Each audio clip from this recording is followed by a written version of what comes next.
Hi friends, இன்னைக்கு நம்ம மாங்காய் பச்சடி எப்படி பண்றதுன்னு பார்க்கலாம். இதுக்கு தேவையான ingredients நான் 1/2 கிலோ மாங்காவை நல்லா தோல் நீக்கி ஸ்லைஸ் பண்ணி வச்சிருக்கேன். 2 பச்சை மிளகாய், சின்ன வெங்காயம் 4 எடுத்து பொடியா நறுக்கி வச்சிருக்கேன். கருவேப்பிலை, கடுகு, மண்டை வெல்லம் 1/4 கிலோ எடுத்துர்க்கேன். Friends, இந்த மாங்காய் பச்சடியை நம்ம ஒரு ஜாமா யூஸ் பண்ணிக்கலாம். இதுல இனிப்பு, துவர்ப்பு, புளிப்பு அப்புறம் பச்சை மிளகாய் போறதுனால காரமும் இருக்கு फ्रेंड्स. இது ரொம்ப டேஸ்டா இருக்கும். இத நம்ம ஒரு 3 நாள் கிட்ட நம்ம வச்சு கூட சாப்பிட்டுக்கலாம். இப்போ நம்ம ஒரு குக்கர் எடுத்து வச்சிருக்கோம். இதில நம்ம தேவையான அளவு ஆயில் சேர்த்துக்கலாம்.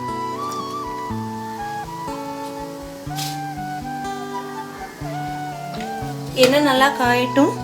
காஞ்சோனே நம்ம கடுகுலாம் போட்டுக்கலாம். இப்போ வெங்காயம் நல்லா ப்ரௌனிஷா வந்துட்டு இருக்கு. இது மாதிரி நேரத்துல நம்ம ஸ்லைஸ் பண்ணி வச்சிருக்க மாங்காவை உள்ள போட்டுறலாம்.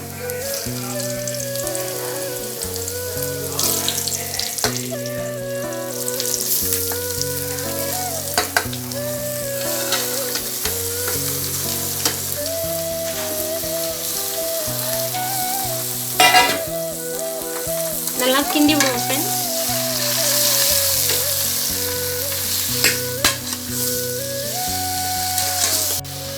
இப்போ இதுல நல்ல மாங்காய் இதாயிட்டு வருது. நம்ம தண்ணி ஊத்திடலாம். இதுல ஒரு 2 டம்ளர் நம்ம தண்ணி ஊத்திக்கலாம்.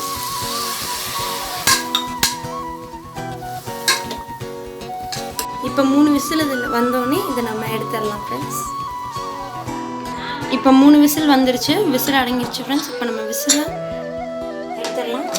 குக்கர் ஓபன் பண்ணி பார்க்கலாம். வாவ், சூப்பரா இருக்கு. ஸ்மெல்லே செமையா இருக்கு. அடுப்பு திரும்பி ஆன் பண்ணிக்கோங்க. இப்போ இந்த மாங்காய் பச்சடியை நல்லா கிண்டி விடுங்க. நல்லா ஜாம் மாதிரி வரணும். கொஞ்சம் கூட கெட்டியா இருக்கக்கூடாது.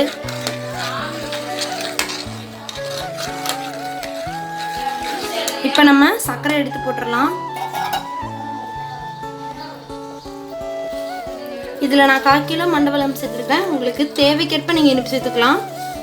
இனிப்பு அதிகமாக சாப்பிட்றதுனால நான் 1/4 கிலோ சேர்த்துருக்கேன். நீங்கள் எவ்வளோ வேணாலும் சேர்த்துக்கலாம்.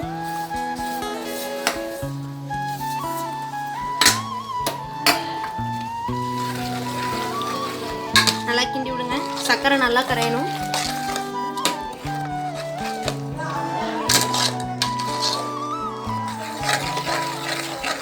இப்போ நம்ம சர்க்கரை போட்டாச்சு. நல்லா கிண்டி விடுங்க. கட்டியே இருக்கக்கூடாது. பாருங்க, கலர் நல்லா இருக்கு. இதில் நீங்கள் கலர் போடாமே பண்ணலாம். இப்போ இது தண்ணியாக இருக்கு, பார்த்தீங்கன்னா தெரியும். இது நல்லா ஜாம் மாதிரி கெட்டியாக வரணும். அதுக்கு நீங்கள் நல்லா ஹீட் பண்ணணும்.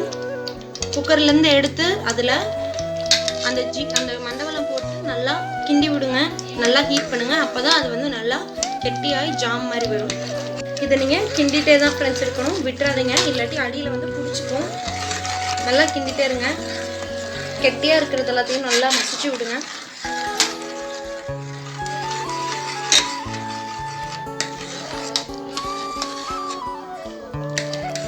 கெட்டியாயிட்டே வருது.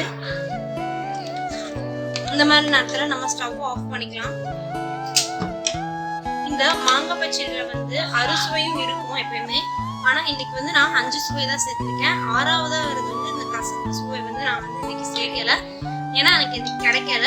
அப்படி நீங்க சேர்க்கணும்னு விரும்புனீங்கன்னா வேப்பம்பூவை நீங்க கடைசியா ஸ்டவ் ஆஃப் பண்ணதுக்கு அப்புறம் அதை சேர்த்து நல்லா கிண்டி விட்டுக்கலாம். அது ஒன்றும் ப்ராப்ளம் கிடையாது. இது நம்ம ஒரு சர்வ் பிளேட் மாத்திடலாம். பாருங்க, நம்ம மாங்காய் பச்சடி ரெடி ஆயிடுச்சு. இது ரொம்ப சில்ட்ரன்ஸ்க்குலாம் பிடிச்சது.